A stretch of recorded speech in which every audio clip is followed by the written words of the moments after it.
Saudara-saudariku yang terkasih dalam Kristus, selamat bertemu kembali dalam kutipan Injil dan renungan harian pada hari ini. Salam sejahtera buat saudara-saudari semua dimanapun Anda berada. Damai dan sukacita oleh Roh Kudus melimpahi dalam hati dan kehidupan saudara-saudari semua. Amin.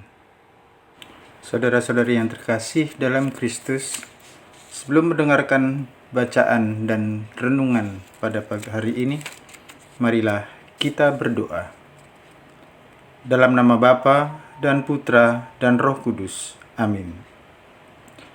Bapa yang Maha Baik, Engkau berkenan memberikan rahmat kehidupan di hari baru ini.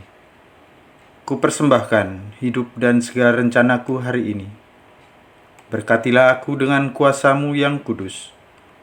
Tuntun aku pula dalam segala kebaikan-Mu, sehingga menjadi berkat bagi keluarga dan semua orang yang kujumpai hari ini. Demi Kristus, Juru Selamat kami. Amin.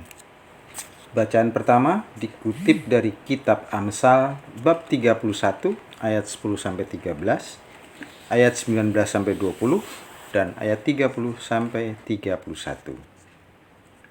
Istri yang cakap, siapakah yang akan mendapatkannya? Ia lebih berharga daripada permata. Hati suaminya percaya kepadanya, suaminya tidak akan kekurangan keuntungan. Istri yang cakap berbuat baik kepada suaminya dan tidak berbuat jahat sepanjang umurnya. Ia mencari bulu domba dan rami dan senang bekerja dengan tangannya. Tangannya ditaruhnya pada jentera, jari jemarinya memegang alat pemintal. Ia memberikan tangannya kepada yang tertindas, mengulurkan tangannya kepada yang miskin. Kemolekan adalah bohong, dan kecantikan adalah sia-sia. Tetapi istri yang takut akan Tuhan dipuji-puji. Berilah kepadanya bagian dari hasil tangannya. Biarlah perbuatannya memuji Dia di pintu-pintu gerbang. Demikianlah sabda Tuhan. Syukur kepada Allah. Berbahagialah orang yang takwa pada Tuhan, yang hidup menurut jalan yang ditunjukkannya. Berbahagialah orang yang takwa pada Tuhan, yang hidup menurut jalan yang ditunjukkannya. Apabila engkau menikmati hasil jerih payahmu, berbahagialah engkau dan baiklah keadaanmu.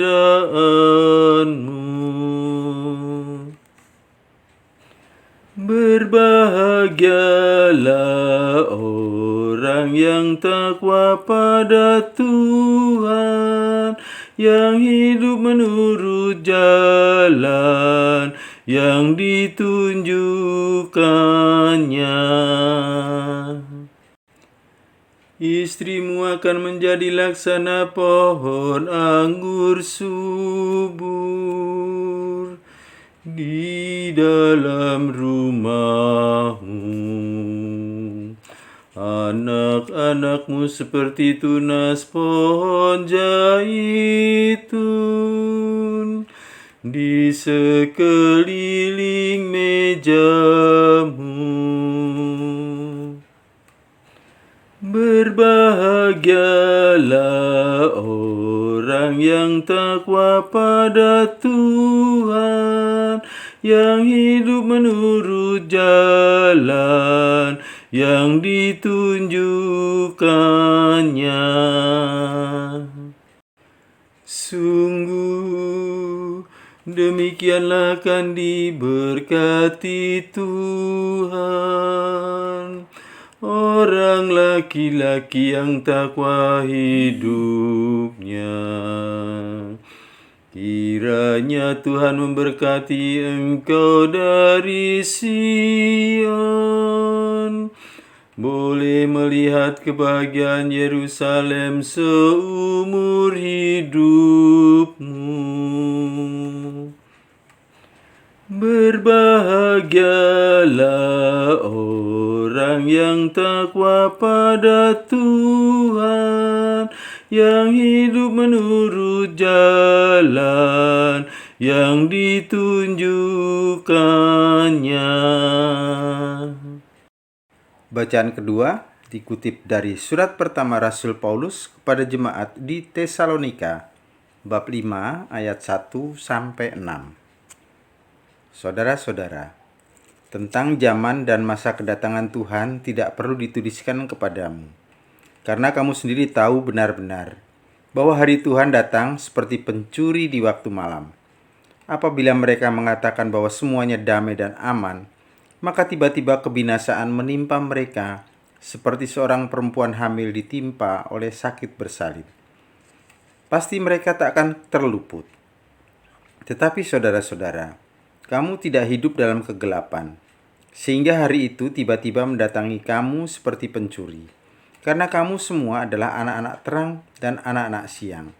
Kita bukanlah orang-orang malam atau orang-orang kegelapan. Sebab itu, janganlah kita tidur seperti orang-orang lain, tetapi berjaga-jaga dan sadarlah. Demikianlah sabda Tuhan. Syukur kepada Allah. Haleluya, haleluya, haleluya.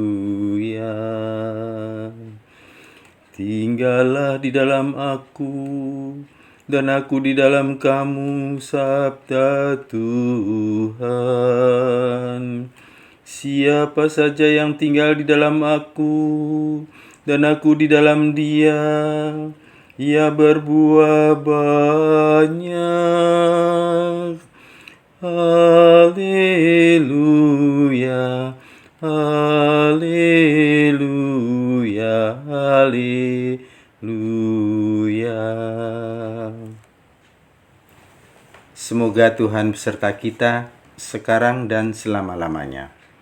Inilah Injil suci menurut Matius bab 25 ayat 14 sampai ayat 30. Dimuliakanlah Tuhan. Pada suatu hari, Yesus mengemukakan perumpamaan berikut kepada murid-muridnya. Hal kerajaan surga itu seperti seorang yang mau bepergian ke luar negeri, yang memanggil hamba-hambanya dan mempercayakan hartanya kepada mereka.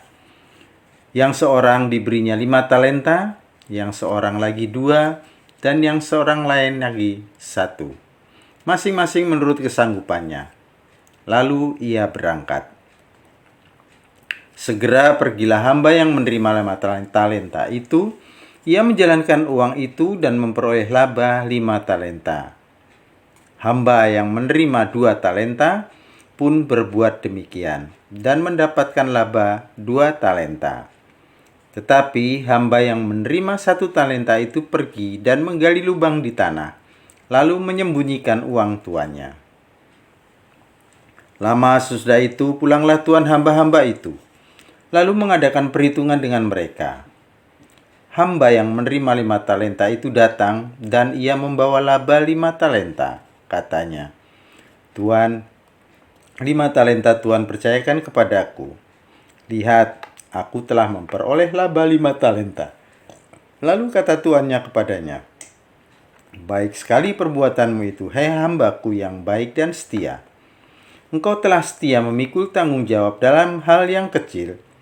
Maka aku akan memberikan kepadamu tanggung jawab dalam hal yang besar. Masuklah dan turutlah dalam kebahagiaan tuanmu." Sesudah itu datanglah hamba yang menerima 2 talenta. Katanya, "Tuan, 2 talenta Tuan percayakan kepadaku. Lihat, aku telah mendapat laba 2 talenta." Lalu kata tuan itu kepadanya, "Baik sekali perbuatanmu itu, hei hambaku yang baik dan setia. Engkau telah setia memikul tanggung jawab dalam hal kecil. Maka aku akan memberikan kepadamu tanggung jawab dalam hal yang besar. Masuklah dan turutlah dalam kebahagiaan tuanmu."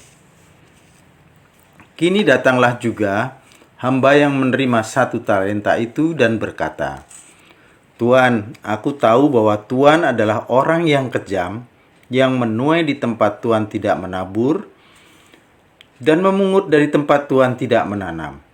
Karena itu, aku takut dan pergi menyembunyikan talenta Tuan di dalam tanah. Ini, terimalah milik Tuan." Jawab tuannya itu, "Hai engkau hamba yang jahat dan malas. Engkau tahu bahwa aku menuai di tempat aku tidak menabur dan memungut dari tempat aku tidak menanam. Karena itu, seharusnya uangku itu engkau berikan kepada pengelola uang, supaya pada waktu aku kembali, aku menerimanya beserta bunganya. Sebab itu, ambillah talenta itu dari dia, dan berikanlah kepada orang yang mempunyai 10 talenta itu. Karena setiap orang yang mempunyai, kepadanya akan diberi, sehingga ia berkelimpahan. Tetapi siapa yang tidak mempunyai, apapun yang ada padanya akan diambil dari dia. Sedangkan hamba yang tidak berguna itu, campakkanlah dia ke dalam kegelapan yang paling gelap. Di sana akan ada ratapan dan kertak gigi." Demikianlah sabda Tuhan. Terpujilah Kristus. Saudara-saudari yang terkasih, dalam perumpamaan Injil pada hari ini, Tuhan Yesus menyapa kita masih tentang kedatangannya kembali ke dunia ini.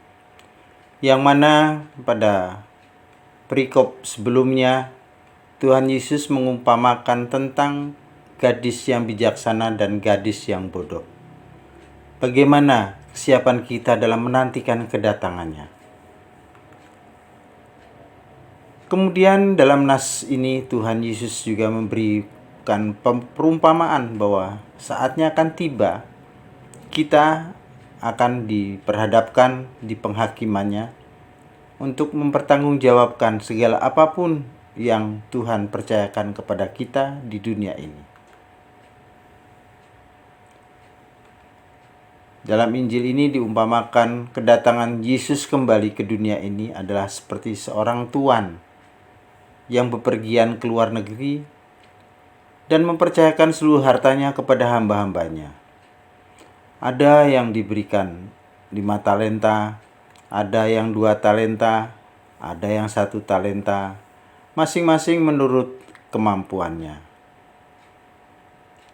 Setelah lama berselang, tuan itu pun pulang dan melakukan perhitungan atas talenta yang dipercayakan kepada hamba-hambanya itu. Prinsip tuannya itu bahwa dia tidak mau rugi karena kepergiannya ke luar negeri, karena hartanya sudah dipercayakan kepada para hambanya. Yang dipercayakan 5 talenta memperoleh laba 5 talenta lagi. Dan yang 2 memperoleh laba 2 talenta lagi. Tapi yang diberi 1 tetap kembali 1. Saudara-saudari yang terkasih, dalam menjalani kehidupan ini, kita mau diingatkan oleh Injil pada hari ini bahwa kita semua adalah hamba Tuhan yang dipercayakan berbagai macam talenta. Maka antara satu dengan yang lain memiliki talenta yang berbeda-beda, kesempatan yang berbeda-beda, sebagaimana dikatakan di ayat 15, masing-masing menurut kesanggupannya. Sehingga Tuhan itu bukan pilih kasih. Mengapa dia begitu dan saya begini? Mengapa orang sana berlebihan sementara saya berkekurangan?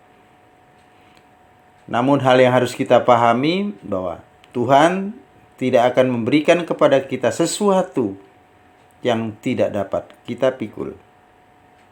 Namun kata kunci yang penting dari sini adalah bagaimana kita menjadi hamba yang setia dan bahwa kita dapat mempertanggungjawabkan apapun yang telah Tuhan titipkan kepada kita kelak. Jika mau lebih dalam lagi, kita bisa pilah. Maka ada banyak bentuk dari harta yang Tuhan titipkan kepada kita di dunia ini. Hidup kita, keluarga, anak, harta kekayaan, bakat, kemampuan, waktu, dan lain sebagainya, dan lain sebagainya. Namun apapun itu bentuknya, suatu saat Tuhan akan datang kembali ke dunia ini dan Dia akan memanggil kita melakukan perhitungan atas apa yang Tuhan titipkan pada kita. Apakah kita hamba yang baik dan setia atau hamba yang jahat dan malas? Saudara-saudari yang terkasih, Tuhan menitipkan hartanya kepada kita bukan hanya untuk dipendam, untuk diri sendiri. Karena itu pada dasarnya bukanlah milik kita, itu milik Tuhan. Maka akan tiba saatnya kita mempertanggungjawabkan itu semua. Apakah kita memperlakukan harta itu menjadi berguna bagi Tuhan? Maka melalui Injil hari ini, Tuhan mengingatkan kita sudah bagaimana dan berbagai ragam harta yang Tuhan titipkan pada kita. Tuhan tidak mau jika hartanya itu kembali begitu saja atau bahkan sudah hilang, tetapi harus menghasilkan buah. Artinya di situ bahwa segala pemberian Tuhan pada kita harus berguna untuk kemuliaan nama Tuhan. Jika kita setia dalam perkara kecil, maka kita juga setia dalam perkara besar. Jika kita setia pada Tuhan dalam dunia ini, maka Tuhan juga akan mempercayakan kehidupan yang kekal kepada kita. Saudara-saudari yang terkasih, tetap semangat, selamat berkarya, sehat dan bahagia selalu. Berkah dalam Tuhan memberkati. Amin. Kemuliaan kepada Bapa dan Putra dan Roh Kudus, seperti pada permulaan, sekarang, selalu, dan sepanjang segala abad. Amin. Bapa kami yang ada di surga, dimuliakanlah namamu, datanglah kerajaan-Mu, jadilah kehendak-Mu di atas bumi seperti di dalam surga. Berilah kami rejeki pada hari ini, dan ampunilah kesalahan kami, seperti kami pun mengampuni yang bersalah kepada kami. Dan janganlah masukkan kami ke dalam percobaan, tetapi bebaskanlah kami dari yang jahat. Amin. Dalam nama Bapa dan Putra dan Roh Kudus. Amin.